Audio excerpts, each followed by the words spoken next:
Bismillahirrahmanirrahim. Assalamualaikum warahmatullahi wabarakatuh. Terima kasih kepada seluruh mahasiswa KIK Angkatan 25 yang mengikuti mata kuliah metode penelitian kualitatif dan kuantitatif.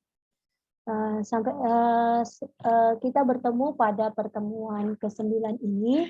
Saya akan menjelaskan beberapa hal yang sebenarnya teman-teman sekalian dan mahasiswa KIK sekalian sudah mulai paham apa sih metode penelitian kualitatif itu, di mana dalam penelitian kualitatif untuk penelitian tesis di Kajian Ilmu Kepolisian Universitas Indonesia, di mana memberikan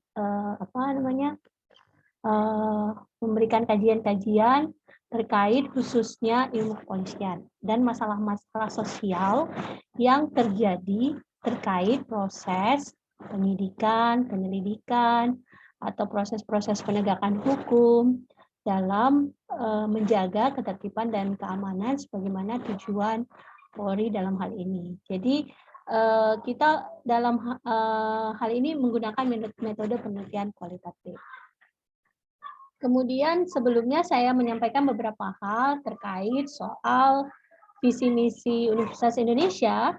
Artinya penelitian kita harus merujuk pada visi misinya UI itu sendiri, di mana dalam proses visinya UI sebagai pusat ilmu pengetahuan, teknologi dan kebudayaan yang unggul dan berdaya saing melalui upaya mencerdaskan kehidupan bangsa untuk meningkatkan kesejahteraan masyarakat, sehingga Sivitas Akademika Universitas Indonesia itu mampu berkontribusi bagi pembangunan masyarakat Indonesia. Tahapan visi UI, yakni 2015 sampai 2019 menjadi PTNBH yang unggul, serta mampu menyelesaikan masalah dan tantangan pada tingkat nasional maupun global menuju unggulan di Asia Tenggara. Misinya menyediakan akses yang luas dan adil serta pendidikan dan pengajaran yang berkualitas. Menyelenggarakan kegiatan tridharma yang bermutu dengan tantangan nasional serta global. Kemudian menciptakan lulusan yang berintelektualitas tinggi, berbudi luhur, dan mampu bersaing secara global. Serta menciptakan iklim akademik yang mampu mendukung perwujudan visi UI dalam hal ini. Kemudian kalau kita hubungkan dengan KIK, bahwa Kajian Ilmu Kepolisian SKSD Universitas Indonesia menjadi pusat unggulan di bidang pendidikan, penelitian, dan pengembangan terkait kajian ilmu kepolisian dengan pendekatan multidisipliner dan tantangan strategik global di tingkat Asia Tenggara. Itu visinya. Sedangkan misinya adalah mengembangkan program studi unggulan pada jenjang magister ilmu kepolisian dan lingkup multidisiplin dengan mengembangkan pusat-pusat riset unggulan. Ya, adanya kerjasama institusi perguruan tinggi dan pihak-pihak terkait mengenai riset multidisiplin di bidang kajian ilmu kepolisian melalui penelitian-penelitian ilmu sosial, SDM, administrasi, hukum, serta security informasi dan fisik. Ya, dalam hal ini menerapkan ilmu kepolisian untuk kepentingan siapa? Kepentingan masyarakat, kemanusiaan dengan perspektif multidisiplin sesuai bidang-bidang yang terkait. Profil lulusan mampu mengembangkan pemikiran penelitian dan memecahkan masalah kepolisian terkait isu-isu sosial, pengelolaan keteraturan sosial, dan moral masyarakat, upaya-upaya penegakan hukum dan keadilan, teknik penyelidikan dan penyidikan, berbagai tindakan kejahatan dengan pendekatan multidisiplin. Jadi dalam penelitian-penelitian mahasiswa KIK UI diharapkan mampu memecahkan masalah sosial terkait kajian ilmu kepolisian dan masalah-masalah dalam proses penegakan hukum. Selanjutnya, saya pada pertemuan 9 ini akan membahas terkait penelitian kualitatif. Namun, sebelumnya saya mengingatkan apa sih bedanya penelitian S1 dengan penelitian S2. Penelitian S1 itu memberi pengetahuan dan keterampilan dalam menganalisis, menggambarkan, dan menjelaskan ilmu yang sedang ditulis. Artinya dia pada level C4. Level C4 itu mampu menganalisis. Sedangkan pada penelitian S2, dia merupakan pernyataan atau teori yang didukung oleh argumen-argumen untuk dikemukakan serta mengajukan rekomendasi. Dia berada di level C6. Artinya menciptakan rekomendasi terhadap hasil-hasil penemuan yang berdasarkan pernyataan atau teori yang didukung oleh argumen-argumen yang dikemukakan, serta dia mampu mengajukan rekomendasi. Selanjutnya, apa itu penelitian? Penelitian merupakan cara ilmiah untuk memahami dan memecahkan masalah ilmiah sehingga didapatkan kebenaran, sifat kebenaran ilmiah. Jika dihubungkan soal pemahaman penelitian hukum, ya saya nanti akan ditugaskan untuk mengkaji dan menganalisis terkait penelitian hukum. Ya, kalau kita mengkaji penelitian hukum itu sendiri, yaitu suatu proses menemukan aturan hukum, prinsip hukum maupun doktrin-doktrin hukum guna menjawab isu-isu hukum yang dihadapi. Namun penelitian di sini bisa multidisiplin. Jadi bisa melihat dari aspek misalnya manajemennya, kemudian aspek penegakan hukumnya. Ya, jadi digabungkan teori-teori dalam menganalisis masalah-masalah hukum, misalnya kita mau lihat manajemen penyidikan. Kan dalam hal ini proses manajemen, kemudian proses penegakan hukum. Nah, jadi multidisiplin ilmu yang digunakan, teori-teori manajemen, teori penegakan hukum, teori produktivitas dalam menganalisis bagaimana manajemen penyidikan yang diteliti oleh mahasiswa KIK baik dari aspek-aspek kejahatan dan memecahkan masalah-masalah yang ada di masyarakat. Kemudian, sebelumnya saya mengingatkan kembali jenis metode penelitian. Jenis metode penelitian ada kuantitatif, kualitatif, dan kombinasi atau mixed method.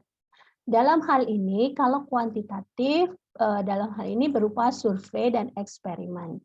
Kemudian kualitatif ada fenomenologi, kemudian grounded theory, etnografi, case study, dan naratif.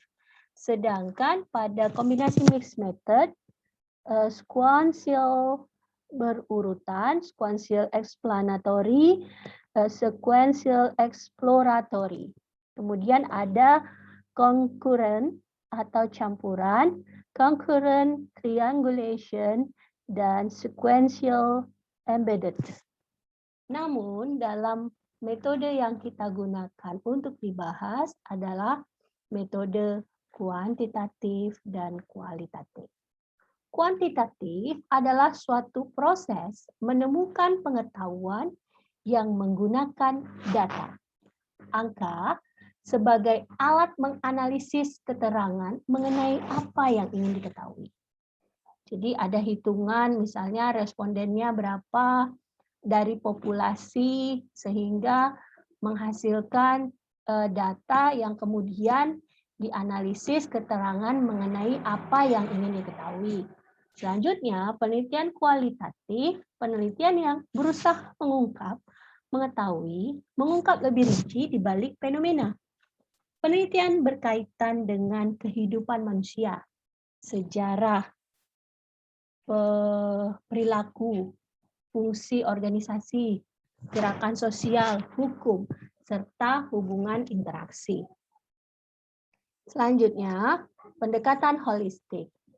mengasumsikan bahwa fenomena suatu sistem yang kompleks menyeluruh itu lebih besar dan lebih bermakna daripada penjumlahan kuantitas. Jadi kenapa kita memilih penelitian kualitatif? Karena pendekatannya lebih holistik, ya. Dia tidak melihat makna itu dalam hanya penjumlahan. Selanjutnya mengumpulkan data dalam berbagai aspek untuk memperoleh gambaran komprehensif dan lengkap tentang objek studi. Semua kasus, peristiwa, atau setting diperlakukan secara unik dengan sebuah makna. Semua dilihat dari hubungan-hubungan dalam konteks yang ada. Jadi pendekatan penelitian kualitatif itu pendekatannya lebih holistik sifatnya.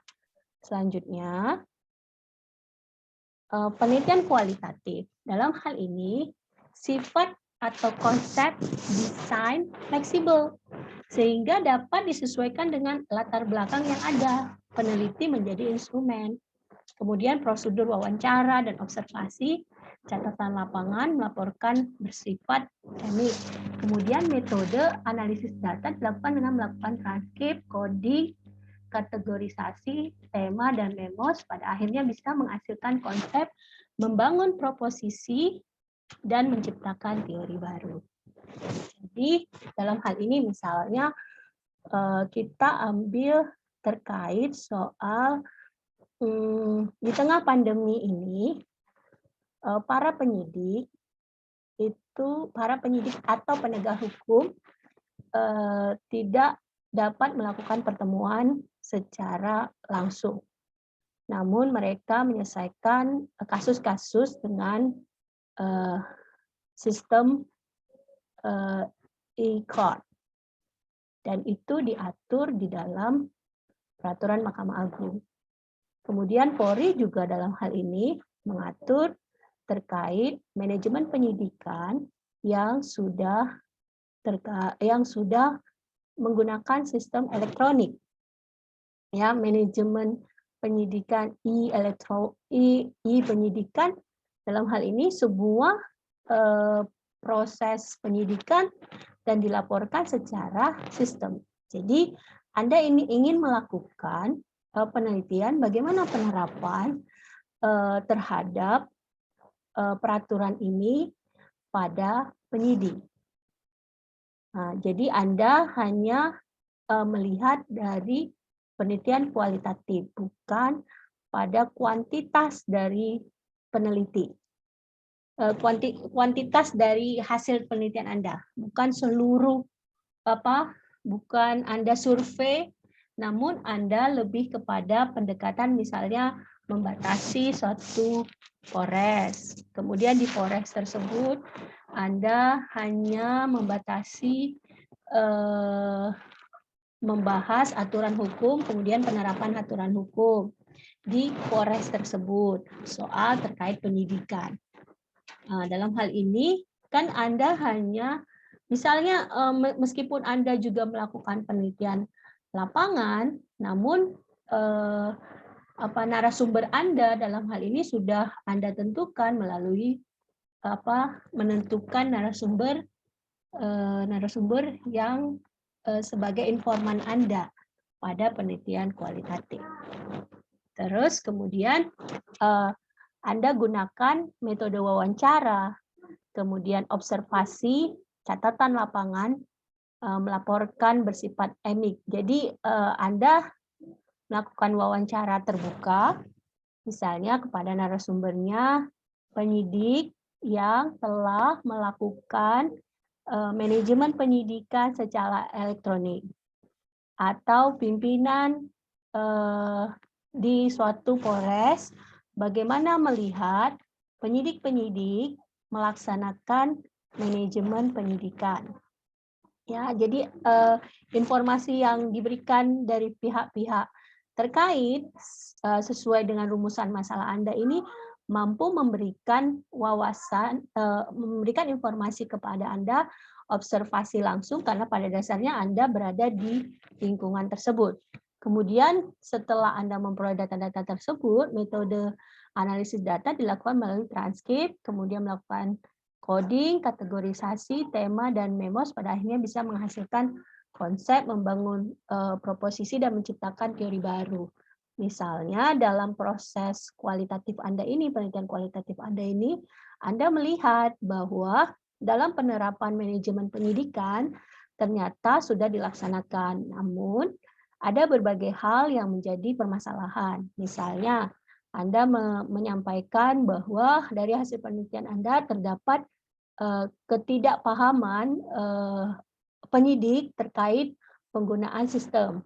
Kemudian, meskipun sudah diberikan latihan, namun pengetahuan itu menjadi hal, pengetahuan dan keterampilan ya, keterampilan.